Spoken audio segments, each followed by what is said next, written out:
haven't done one of these in quite a while. And you know, this build series we're going pretty far in, and we got a lot of new faces. So I think we should go, butthole to brisket back on the 1954 International Chassis Swap. Should we even call it that? Who knows? Let's talk about some things that happened, where we're at, and where we're going with this project. Welcome to IO Stable Garage.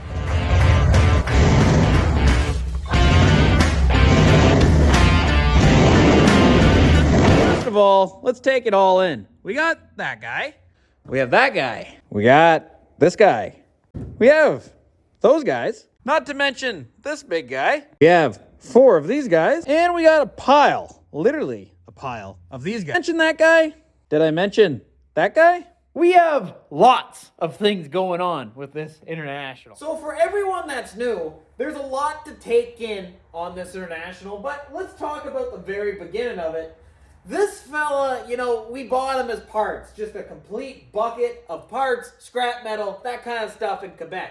Had a little bit of issues going on with the registration and stuff, got that sorted, that's a big win. And then we bought a Mazda B2200 for the original chassis swap project. The original project was going to be a small little 4-cylinder, a manual, and an old body on top. Simple. Seen it 1,000 times on YouTube. 24 minutes for the time-lapse video. Looks like it's simple, just welding and cutting and all that kind of stuff. Should be easy. Well, weren't we in for a big surprise? It kind of snowballed in from there. The 1994 Mazda B2200 was rotten right to the core. The main frame was rotten, so we couldn't use that. So we picked up a 2003 F-150 Super Cab truck. Now, if you have keen eyes, you can see kind of what's left of the 2003. But when we bought it, it was a complete truck. We completely gutted it, tore it apart. The body was completely gone. Frame's a little soft in some spots. We'll get to that in a future video. No worries there, but moving on. Anyway, it was 5.4 Triton powered in a 4R70W transmission, if I can say, and like a 13-something Bog Warner auto T-case. It has an automatic aluminum diff up front. Basically, your hubs are always turning on this front diff, so it unlocks and locks the center section of the differential, basically making it selectable 4-wheel drive. The back frame was completely toast on this fellow, so we back half the frame. We made our own frame rails, our own sliders, all that stuff, made a nice truss piece over. Not so much for lowering. A lot of you guys thought it was for lowering bags. It is for bags, but it's for more of like a weight type bag, because we do plan on putting a trailer hitch on this fella. That way the bags can go up and down, but it's more of a support. It is a leaf sprung truck. Now I know what you guys are going to say. That is not a 5.4 2-valve, and that is not a 4R70W automatic Ford transmission. And you would be very correct. Actually, the 2003 F-150 sort of snowballed out of control, and that's why I kind of don't like to call it a chassis swap now, but we're so far down the rabbit hole with that name, we might as well stick to it to the end. The only part of the chassis left of the 2003, or even the 2003 in general now, is basically from here. This is our split. I guess you can't see it because of the post, but there's a nice little split there. That's where our new frame joins the back. This rail, both sides. I guess we saved the rear end, but case in point, there's not a lot of 03 F-150. And I know what you guys are going to say. What about the front center section? We'll get to that in a second, but let's just keep going on. Now, it is 6.9 IDI powered. This is an NA 6.9 IDI and an old faithful T19 4-speed. It has the dual PTO ports on the sides. It's a really robust transmission. It has a really deep first gear. Don't know the numbers offhand. Second, third, fourth are pretty much going to be the driving gears for this light little truck. But that transmission is a top loader. It is some strong, not gonna lie. It should see a lot of abuse, and it should handle it perfectly fine. Now, we do plan on turbocharging this 6.9 IDI, and it's going to be an interesting way on doing so, but it's actually coming very soon, which is going to be quite awesome. Anyway, let's move on to the bodywork, because that's where a lot a lot of the time got sunk in onto this project, and you guys can see a little bit here and there. It's a shame it's not on it right now, but we kind of need all this space to work with. Here's the cab that's been flipped over. I think we should just talk about the bottom real quick. Pretty much everything you see that is steel on this is new. So, yeah, there's not a lot going on old from a 2003 F-150 here anymore. Even the trans tunnel is heavily modified. And we're still going to heavily modify it for the 6.9 IDI and the T19. But I think we should move along, and I can show you kind of what was going on with the body. When we picked this guy up, everything was rotten. I mean, everything. And, you know, it usually doesn't have a crimson step like that. We might put a toolbox or something neat in there. Got a little bit of wasted space. But we opted for a body lower instead so much of a suspension lower. It's a lot cheaper to build a vehicle that way, especially if you have the fabrication skills or the time. So we just went with the body drop. It's nice and easy for a rat rod. We retained most of the factory steering and suspension geometry. Not so much the back, but that's a whole other case of worms. Either way, the cab is pretty much all done by me now. Pretty much right from here to there. The entire bottom is custom. I mean, the entire bottom. There's really not a whole lot left of this poor little International. Originally, it was the 2003 F-150 firewall, and you can still kind of see a little bit of it at the top, but even that might have to go pretty soon for this guy.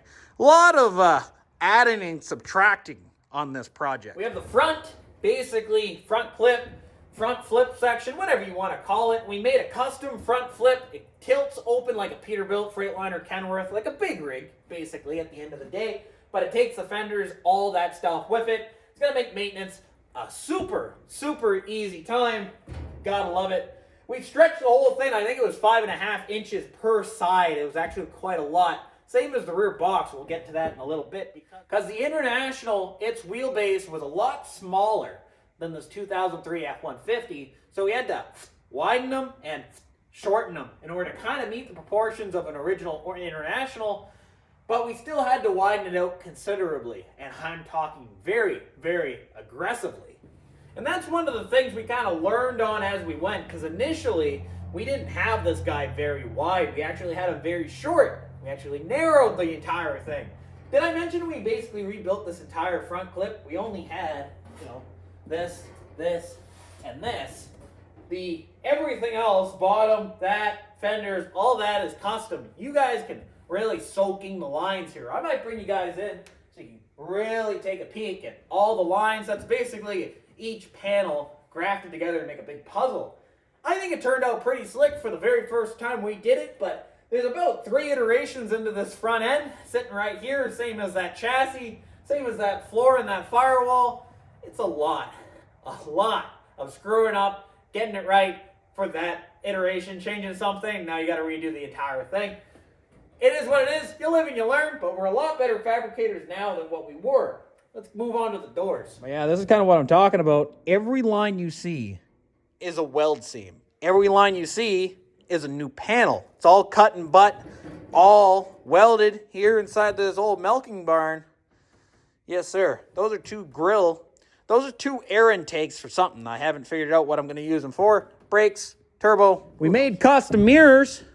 These guys are pretty slick. I quite like them. Gives them a nice old farm truck vibe, even though it's a old farm truck anyway. Had to rebuild one door. This door is still untouched. We still got a lot of work to do on that little fella, but at least most of the panels are done. Here we got our bed here, and pretty much everything on this bed is custom, handmade, one-off.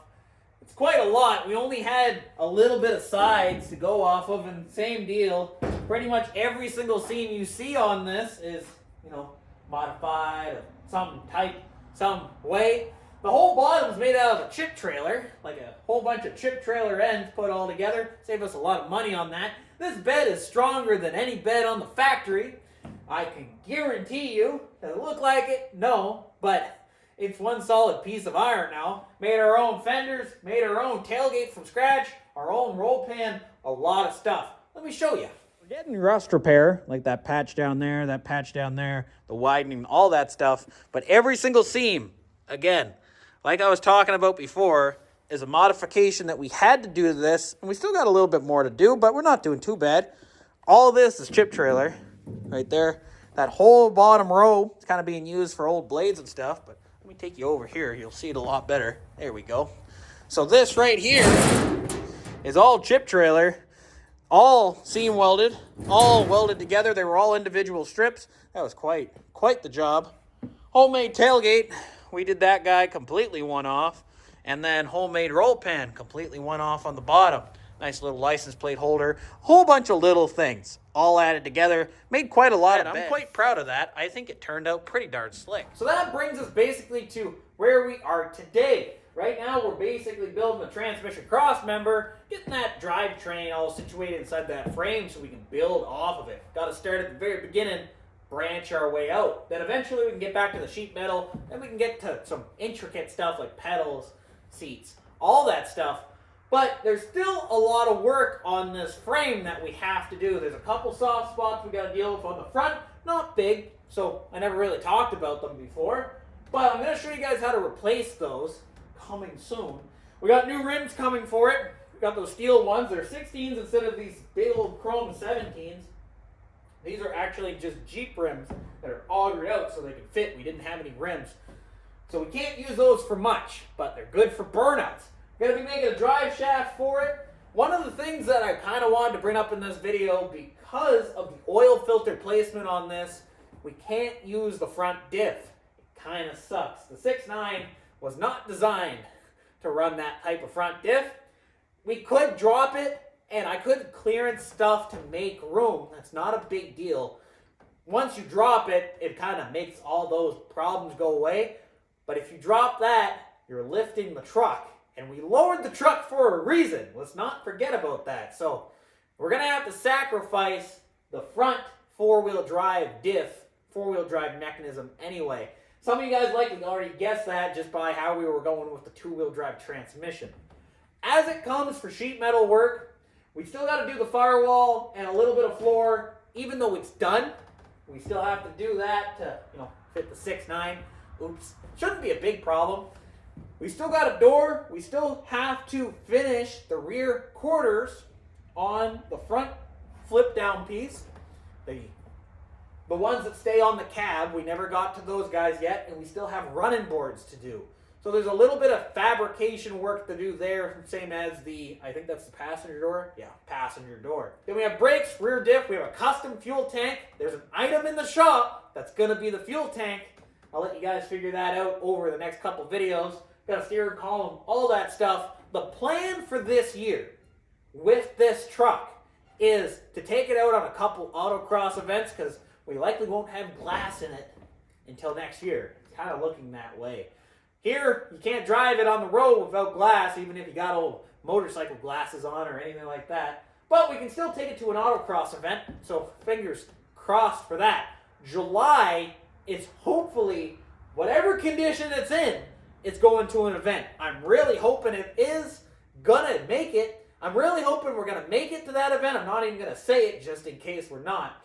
But that's where I want to take this. Whether it be on a trailer, whether it drive its own, I really want it to be there. I think that's gonna be some slick at the end of the day. Either way, there's a lot of stuff to do on this truck yet, but we've come an absolute magnitude from where we started. And sometimes you have to keep that in perspective. It might look like a bunch of parts thrown all around. And we're over a year into this project, pretty much working, I would say 15, 12 hours a week minimum on the project. And this is where we're at. But we built a bed from scratch. We built a cab from scratch. We completely back half the frame.